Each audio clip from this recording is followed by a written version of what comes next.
What's up, guys? It's Cody. I'm standing outside of our very first Airbnb. This is something that I'm going to be running here with my wife, Allie. We're really excited to get started on this property. This is actually the basement apartment of our own personal home.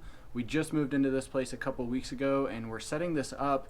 Right now we've just got a couple of random things in there, but we've got a whole pile of boxes that we're going to be setting up here to start this project.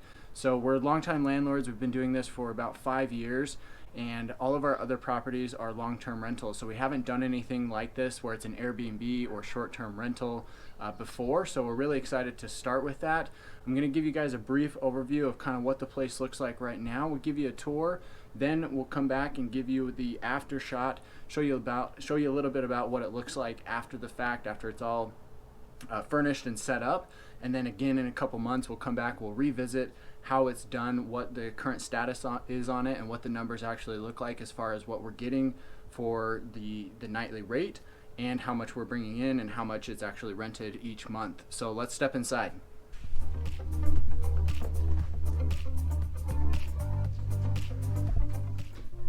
Alright guys, so stepping inside, you can see that this is the living room. You walk right into the living room space here. You've got this really cool fireplace over here, gas fireplace with a couple of lights above the mantle. Really cool setup there. We've got the couch here. As you can see, this is actually an extra couch that we already had.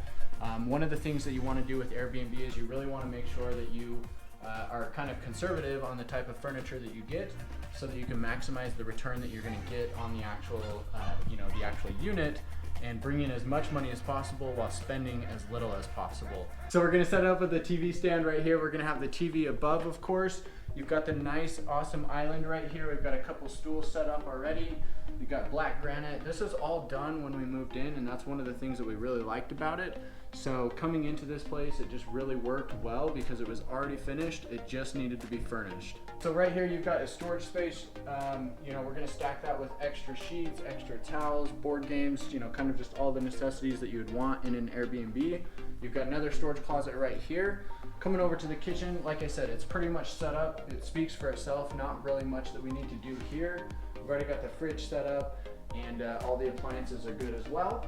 You can see that the amount of boxes here are ready to go. This is entire setup for the Airbnb. We've got 3 bed frames, 3 mattresses, 3 nightstands. We've got a full set of dishware. Pretty much everything that goes into this we've got right here waiting to be set up. If we step over here, you can see that we've got one awesome bathroom right in here.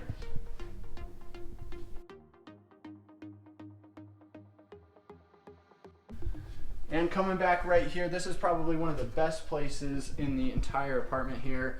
You can see that we've got a little breakfast nook. It's kind of messy right now just because we don't have it set up, but once it's set up, you're gonna see in the after shot that it's a really cool space, little breakfast nook right here. And then over in this space, we're probably gonna have the full dining room set up so you have a bigger table and can actually sit down if that's what you're looking to do. So let me take you down and show you the bedrooms.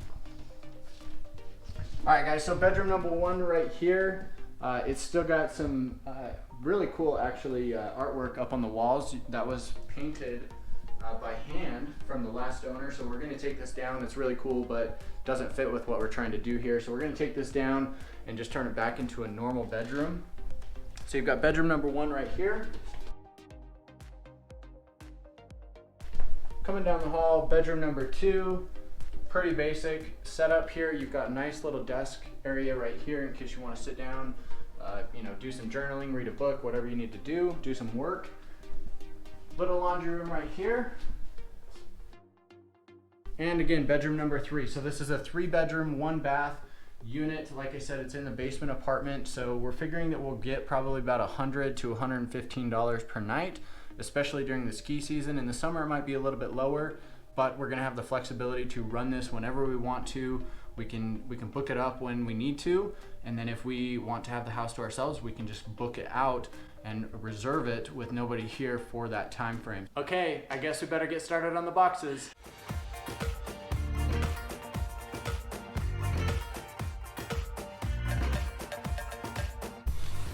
Fragile, it must be Italian.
So the reason why we decided to do an Airbnb is really because of the flexibility that it provides as well as the potential income. We're estimating that during the busy season, which is winter, which is the season that we're in right now, we're going to be averaging anywhere from $100 to $115 per night for this unit. So if we rent that out for 24 nights, which would be about 80% occupancy, we can expect that we're going to earn anywhere from $2,400 to $2,700 per month just for renting it out for those 24 nights. And then we still have a couple of free nights there in between.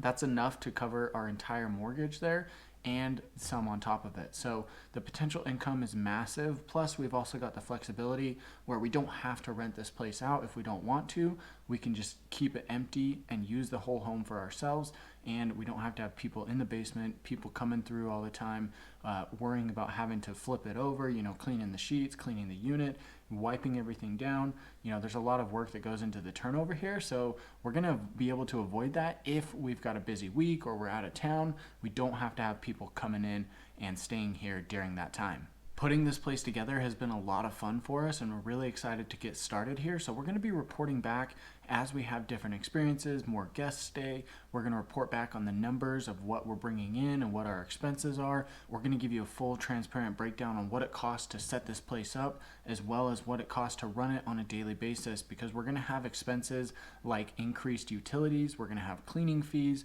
We're going to have, fees for the waffle maker and the coffee that we provide. We'll probably provide a bottle of wine to most of our guests as well. So we're going to have those expenses along the way that are going to eat into some of the profit that we have. But like I said, when we're bringing in so much money on a nightly basis, it's totally worth it to spend a little bit for those extra amenities. So we're really excited to be able to provide this information because it's really helpful when you have a full transparent breakdown on what you can expect your costs to be as well as what your income is going to be. And so you can really break that down and know if it's a smart move to do Airbnb or short-term rental on your next investment. I hope you're as excited about this project as I am. This is going to be an awesome experience, and I'm really excited to share it with you guys. Make sure to subscribe to the channel and click that bell to get notified when I release new videos just like this one or other things real estate and finance related. Give me a thumbs up here on the video for the YouTube algorithm, and drop a comment below on what your thoughts are when it comes to Airbnb and short-term rentals. I'd love to hear your thoughts. If you have any tips or tricks that you'd recommend, I'd also love to get your input. So until next time, guys.